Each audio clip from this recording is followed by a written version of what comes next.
ಮಂಡ್ಯದ ಮದ್ದೂರು ಇಷ್ಟೆಲ್ಲ ಗಲಭೆಗಳ ಆದ ಬಳಿಕ ನಿನ್ನೆ ಅಲ್ಲಿ ಜಂಟಿಯಾಗಿ ಮೈತ್ರಿ ನಾಯಕರು ಎಂಟ್ರಿ ಕೊಟ್ಟರು. ಬಟ್ ಅದರಲ್ಲಿ ನೀವು ಗಮನಿಸಿದ್ರಾ ಇಲ್ವಾ, ಮಾಜಿ ಸಂಸದೆ ಸುಮಲತಾ ಅವರು ಕೂಡ ಫುಲ್ ಆಕ್ಟಿವ್ ಆಗಿ ಸ್ಟೇಜ್ ಮೇಲೆ ಕಂಡು ಬಂದ್ರು.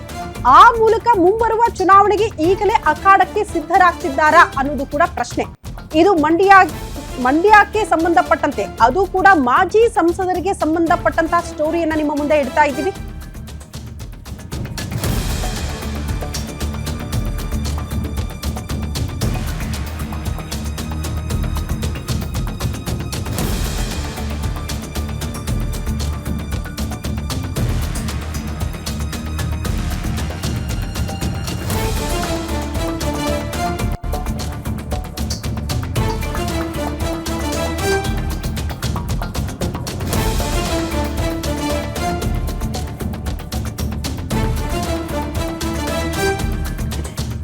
ಗ್ಯಾರಂಟಿ ನ್ಯೂಸ್ ನಲ್ಲಿ ಮಂಡ್ಯ ಕ್ಷೇತ್ರದ ಎಕ್ಸ್ಕ್ಲೂಸಿವ್ ಮಾಹಿತಿ. ಇದು ಮಂಡ್ಯದ ಮಾಜಿ ಸಂಸದರಿಗೆ ಸಂಬಂಧಪಟ್ಟಂತಹ ಸುದ್ದಿ.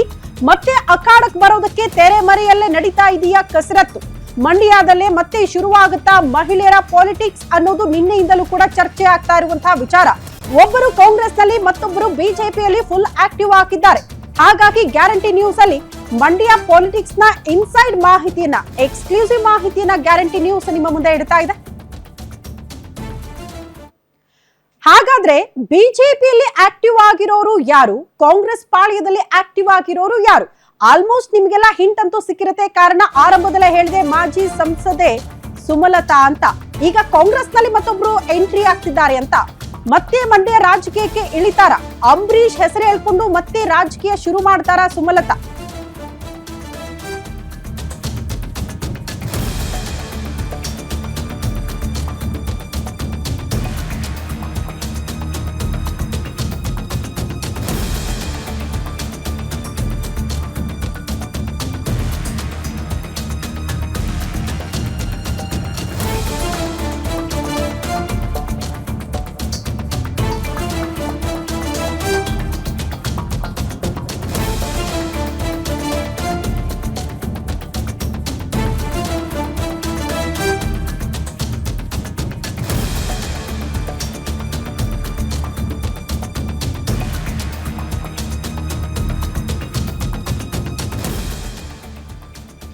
ಮತ್ತೆ ಮಂಡ್ಯ ರಾಜಕೀಯಕ್ಕೆ ಇಳಿದ್ರ ಮಾಜಿ ಸಂಸದೆ ಸುಮಲತಾ ಅನ್ನುವಂತ ಕುತೂಹಲ. ಅಂಬರೀಶ್ ಹೆಸರು ಹೇಳ್ಕೊಂಡು ಮತ್ತೆ ರಾಜಕೀಯ ಶುರು ಮಾಡೋದಕ್ಕೆ ಸುಮಲತಾ ಮುಂದಾಕಿದ್ದಾರೆ. ನಿನ್ನೆ ಮದ್ದೂರಿನ ಶೋಭಾ ಯಾತ್ರೆಗೆ ಸುಮಲತಾ ಅಂಬರೀಶ್ ಅವರ ಎಂಟ್ರಿ ಆಯಿತು. ವೇದಿಕೆ ಮೇಲೆ ಕಾಣಿಸ್ಕೊಂಡ್ರು. ಮದ್ದೂರು ನಮ್ಮದು, ನಮ್ಮ ಸಮಸ್ಯೆ ನಾವೇ ಬಗೆಹರಿಸ್ಕೊಳ್ಬೇಕು ಅನ್ನುವಂತ ಮಾತನ್ನಾಡಿದ್ರು. ಅಂಬರೀಶ್ ಇದ್ದಾಗ ಈ ರೀತಿ ಘಟನೆಗಳು ಆಗ್ತಾ ಇರ್ಲಿಲ್ಲ ಅಂತ ಅಂಬರೀಶ್ ಅವರ ಹೆಸರನ್ನ ಅಲ್ಲಿ ಉಲ್ಲೇಖ ಮಾಡ್ತಾರೆ. ನಾಯಕತ್ವ ಕೊರತೆಯೇ ಇದಕ್ಕೆಲ್ಲ ಕಾರಣ ಅಂತ ಸುಮಲತಾ ಅವರು ಹೇಳಿದ್ದಾರೆ. ಚಲುವರಾಯ ಸ್ವಾಮಿ ಮತ್ತು ಕುಮಾರಸ್ವಾಮಿ ಅವರಿಗೆ ಮಾತಿನಲ್ಲೇ ಆ ಮೂಲಕ ಟಾಂಟ್ ಕೊಟ್ರ ಸುಮಲತಾ. ಇಬ್ಬರಿಗೂ ನಾಯಕತ್ವ ಗುಣದ ಕೊರತೆ ಅಂತ ಪರೋಕ್ಷವಾಗಿ ಟಾಂಟ್ ಕೊಟ್ಟಂಗೆ ಕಾಣಿಸ್ತು. ಸುಮಲತಾ ಎಂಟ್ರಿ ಆಗ್ತಾರಾ ಅಥವಾ ಮಗನಿಗೆ ಅಖಾಡವನ್ನ ಸಿದ್ಧ ಮಾಡ್ತಾ ಇದ್ದಾರಾ ಆ ಮೂಲಕ ಅನ್ನುವಂತ ಚರ್ಚೆಗಳು ರಾಜಕೀಯ ವಲಯದಲ್ಲಿ ದೊಡ್ಡ ಮಟ್ಟದಲ್ಲಿ ಕೇಳೋದಕ್ಕೆ ಸಿಗ್ತಾ ಇದೆ. ಹಾಗಾದ್ರೆ ನಿನ್ನೆ ಶೋಭಾ ಯಾತ್ರೆಯಲ್ಲಿ ಆ ವೇದಿಕೆಯಲ್ಲಿ ಬಿಜೆಪಿ ನಾಯಕರ ಜೊತೆಗೆ ಕಾಣಿಸ್ಕೊಂಡಂತಹ ಸುಮಲತಾ ಅವರು ಹೇಳಿದ್ದೇನು ನೋಡ್ಕೊಂಡು ಬರೋಣ. ಈಗ ತಾನೇ ಬರ್ತಾ ಅಭಿಮಾನಿಗಳು ಒಂದಷ್ಟು ಜನ ಅಲ್ಲಿ ನನ್ನ ಅಡ್ಡ ಹಾಕಿ ಹೇಳ್ತಾರೆ, ನೊಂದ ಅಭಿಮಾನಿಗಳು ಹೇಳ್ತಾರೆ, ಅಕ್ಕ ಅಂಬರೀಶ್ ಅಣ್ಣ ಇರ್ಬೇಕಾಗಿತ್ತು, ಅಂಬರೀಶ್ ಅಣ್ಣ ಏನಕ್ಕೆ ಹೇಳ್ತಾರೆ ಅಂದ್ರೆ, ನಾಯಕತ್ವ, ನಾಯಕರು ನಮಗೆ ರಕ್ಷಣೆ ಕೊಡುವಂತ ನಾಯಕರು ಸರಿಯಾಗಿದ್ರೆ ಎಲ್ಲವೂ ಸರಿಯಾಗಿರುತ್ತೆ, ನಮ್ಮ ಸಮಾಜವೂ ಭದ್ರವಾಗಿರುತ್ತೆ, ಶಾಂತಿ ಸುವ್ಯವಸ್ಥೆ, ಕಾನೂನಿನ ವ್ಯವಸ್ಥೆ ಎಲ್ಲವೂ ಚೆನ್ನಾಗಿರುತ್ತೆ. ಆದ್ರೆ ನಾಯಕತ್ವ ಯಾವಾಗ ಸರಿ ಇರಲ್ವೋ ಈ ರೀತಿಯ ಘಟನೆಗಳು ನಾವು ಅನುಭವಿಸ್ಬೇಕಾಗತ್ತೆ, ಆ ನೋವನ್ನ ನಾವು ನುಂಗ್ಬೇಕಾಗತ್ತೆ. ಈಗ ತಾನೇ ಬರ್ತಾ ಅಭಿಮಾನಿಗಳು ಒಂದಷ್ಟು ಜನ ಅಲ್ಲಿ ನನ್ನ ಅಡ್ಡ ಹಾಕಿ ಹೇಳ್ತಾರೆ, ನೊಂದ ಅಭಿಮಾನಿಗಳು ಹೇಳ್ತಾರೆ, ಅಕ್ಕ ಅಂಬರೀಶ್ ಅಣ್ಣ ಇರ್ಬೇಕಾಗಿತ್ತು, ಅಂಬರೀಶ್ ಅಣ್ಣ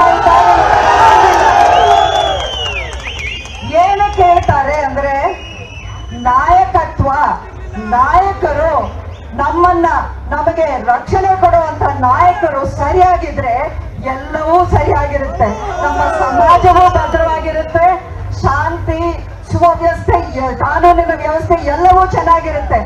ಆದ್ರೆ ನಾಯಕತ್ವ ಯಾವ ಈ ಬಗ್ಗೆ ಮತ್ತಷ್ಟು ಡೀಟೇಲ್ಸ್ ಅನ್ನ ಕೊಡ್ತಾ ಹೋಗ್ತಾರೆ political bureau head Maruti Pavagada ದೂರವಾಣಿ ಸಂಪರ್ಕದಲ್ಲಿದ್ದಾರೆ.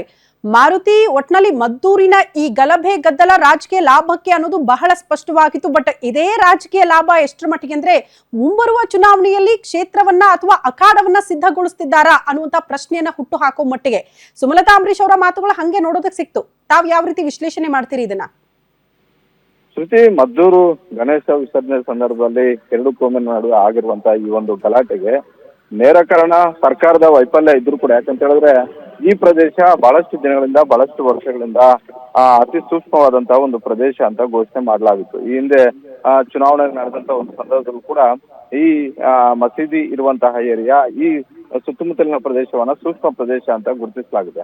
ಆದ್ರೆ ಇಂಥ ಒಂದು ಸೂಕ್ಷ್ಮ ಪ್ರದೇಶದಲ್ಲಿ ಯಾಕೆ ಮುನ್ನೆಚ್ಚರಿಕೆಯ ಕ್ರಮಗಳನ್ನ ಕೈಗೊಳ್ಳಿಲ್ಲ ಅನ್ನುವಂತ ಒಂದು ವಿಚಾರವನ್ನ ನಾವು ನೋಡಿದಾಗ ಸಹಜವಾಗಿ ಅಲ್ಲಿರುವಂತಹ ಜಿಲ್ಲಾಡಳಿತ ಆಗಿರ್ಬೋದು, ಮದ್ದೂರಿನ ಪೊಲೀಸ್ ವ್ಯವಸ್ಥೆಯಲ್ಲಿ ಸಂಪೂರ್ಣವಾಗಿ ವಿಫಲ ಆಗಿರುವಂತದ್ದು ನೋಡ್ತಾ ಇದ್ವಿ. ಅದಾದ ಬಳಿಕ ನಡೀತಾ ಇರುವಂತಹ ಒಂದು ಘಟನೆಗಳು ನೋಡಿದಾಗ ಸಹಜವಾಗಿ ಬಿಜೆಪಿ ಮತ್ತೆ ಜೆಡಿಎಸ್ ಈ ವಿಚಾರವನ್ನ ನಾವು ಹಿಂದೂಗಳ ಪರವಾಗಿದ್ದೀವಿ ಅನ್ನುವಂತಹ ಒಂದು ವಿಚಾರಗಳನ್ನ ಪ್ರಸ್ತಾಪ ಮಾಡೋದರ ಜೊತೆಗೇನೆ ಮುಂದಿನ ದಿನಗಳಲ್ಲಿ ನಿಮಗೆ ಇದು ಯಾವ ರೀತಿಯಾಗಿ ನಮಗೆ ರಾಜಕೀಯ ಲಾಭವನ್ನ ತಂದ್ಕೊಡ್ಬಹುದು ಅನ್ನುವಂತ ಒಂದು ಲೆಕ್ಕಾಚಾರವನ್ನ ಆಗ್ತಾ ಇರುವಂತದ್ದು ನಿಜ. ಅದೇನೇ ಇರ್ಲಿ, ಈಗ ಮದ್ದೂರಲ್ಲಿ ಚರ್ಚೆ ಆಗ್ತಿರೋದು ಏನಂತ ಹೇಳಿದ್ರೆ, ನಿನ್ನೆ ಮಾಜಿ ಸಂಸದೆ ಸುಮಲತಾ ಅವರು ಕೂಡ ಎಂಟ್ರಿ ಕೊಟ್ಟಿರುವಂತದ್ದು. ಆ ಸಂದರ್ಭದಲ್ಲಿ ಬಹಳಷ್ಟು ದಿನಗಳಿಂದ ಸುಮಲತಾ ಅವರು ಎಲ್ಲೂ ಕೂಡ ಕಾಣಿಸ್ಕೊಳ್ತಾ ಇರಲಿಲ್ಲ, ರಾಜಕೀಯ ವೇದಿಕೆಗಳಲ್ಲಿ ಕಾಣಿಸ್ಕೊಳ್ತಾ ಇರಲಿಲ್ಲ. ಇವಾಗ ಅವರು ಬಿಜೆಪಿಗೆ ಅಧಿಕೃತವಾಗಿ 2024 ಲೋಕಸಭಾ ಚುನಾವಣೆಗೂ ಮೊದಲು ಸೇರ್ಪಡೆ ಆದ ಬಳಿಕ ಹೆಚ್ಚು ರಾಜಕೀಯವಾಗಿ ಸಕ್ರಿಯವಾಗಿರಲಿಲ್ಲ. ಆದ್ರೆ ಇತ್ತೀಚೆಗೆ ನಿನ್ನೆ ನಡೆದಂತಹ ಒಂದು ಶೋಭಾಯಾತ್ರೆಯಲ್ಲಿ ಭಾಗವಹಿಸಿ ಅದರಲ್ಲೂ ಕಟ್ಟರ್ ಹಿಂದುತ್ವವಾದಿಯಾಗಿ ಮಾತನಾಡಿರುವಂತದ್ದು. ಅಂಬರೀಶ್ ಅವರು ಇದ್ದಿದ್ರೆ ಮಂಡ್ಯ ಪರಿಸ್ಥಿತಿ ಈ ರೀತಿಯಾಗಿ ಇರ್ಲಿಲ್ಲ ಅನ್ನೋದರ ಮುಖೇನ ನಾಯಕತ್ವ ಕೊರತೆ ಮಂಡ್ಯದಲ್ಲಿ ಎದ್ದು ಕಾಣ್ತಿದೆ ಅಂತ. ಒಂದು ಕಡೆ ಜಿಲ್ಲಾ ಉಸ್ತುವಾರಿ ಸಚಿವರಾಗಿ ಚಲುವರಾಯಸ್ವಾಮಿ ಅವರಿದ್ದಾರೆ, ಮತ್ತೊಂದು ಕಡೆ ಲೋಕಸಭಾ ಸದಸ್ಯರು ಹಾಗೂ ಕೇಂದ್ರ ಸಚಿವರಾಗಿ ಕುಮಾರಸ್ವಾಮಿ ಅವರಿದ್ದಾರೆ. ಅಂದ್ರೆ ಮೈತ್ರಿ ಪಕ್ಷದ ನಾಯಕರನ್ನ ಸೇರಿದಂತೆ ಕಾಂಗ್ರೆಸ್ ನಾಯಕರನ್ನ ಟೀಕಿಸುವಂತ ಒಂದು ಕೆಲಸವನ್ನ ತಮ್ಮ ಹೇಳಿಕೆಯ ಮೂಲಕ ಸುಮಲತಾ ಅವರು ಮಾಡಿದ್ದಾರೆ. ಸುಮಲತಾ ಅವರ ಈ ಒಂದು ಭಾಷಣ ಕೇವಲ ನಿಮ್ಮ ಮದ್ದೂರು ಗಲಾಟೆಗೆ ಅಷ್ಟೇ ಸೀಮಿತವಾಗಿರದೆ ಮುಂದಿನ ದಿನಗಳಲ್ಲಿ ನಿಮ್ಮ ನಾಯಕರು ಯಾವ ರೀತಿಯಾಗಿ ಇರಬೇಕು ಅನ್ನುವಂತ ಒಂದು ಸಂದೇಶ ರವಾನೆ ಮಾಡುವಂತ ಒಂದು ರೀತಿಯಲ್ಲಿ ಅವರ ಹೇಳಿಕೆ ಇತ್ತು.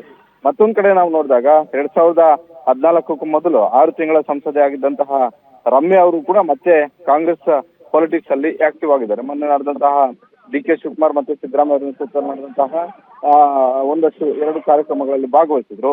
ಹೀಗಾಗಿ ಬಹುತೇಕ ಮಂಡ್ಯದ ಮಾಜಿ ಸಂಸದರು ಮತ್ತೆ ರಾಜಕೀಯವಾಗಿ ಸಕ್ರಿಯವಾಗ್ತಿದ್ದಾರಾ ಅನ್ನುವಂತ ಒಂದು ಚರ್ಚೆ ಕೂಡ ನಿನ್ನೆ ಮದ್ದೂರಲ್ಲಿ ಆರಂಭ ಆಗಿತ್ತು. ಶ್ರುತಿ. ಓಕೆ ಮಾರುತಿ, ಧನ್ಯವಾದಗಳು ತಮ್ಮೆಲ್ಲ ಮಾಹಿತಿಗೆ.